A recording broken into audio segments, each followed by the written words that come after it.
So this is a scuff tester of Pap-Tech Engineers and Associates from Jaipur, Rajasthan, and here we are going to explain its process and how it works.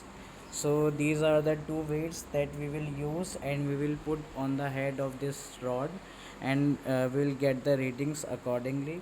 And these are the plates, two plates by which we can calculate the readings, for which we have these two scales. This one is the bigger scale for the bigger space, and this is the small scale for the smaller one. And now we'll cut this paper with this template using this cutter, and we'll proceed with the work. So this we are cutting this circle.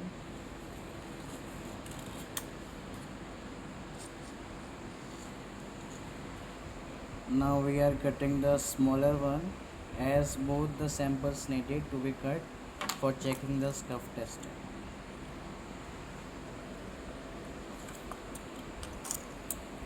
Now we are placing the paper. For this we have removed its cage, and we'll place the sample under this to fit it down. This is how we are placing the sample. Now we are placing the smaller one sample.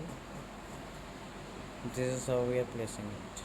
So now we can start with the reading. So first we have to set the enter counter, that how much we need.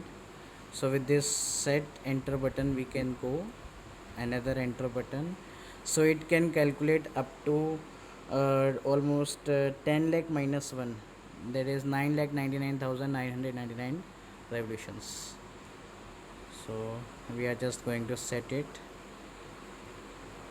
So this is how we can proceed with the digits. So currently we are going for the 122, so I am just changing this value to the 0. This is how we are done now, and now enter. So 0 and now 120 we can see over here. As you can see, it's 120. Set it. Now we will test it with this.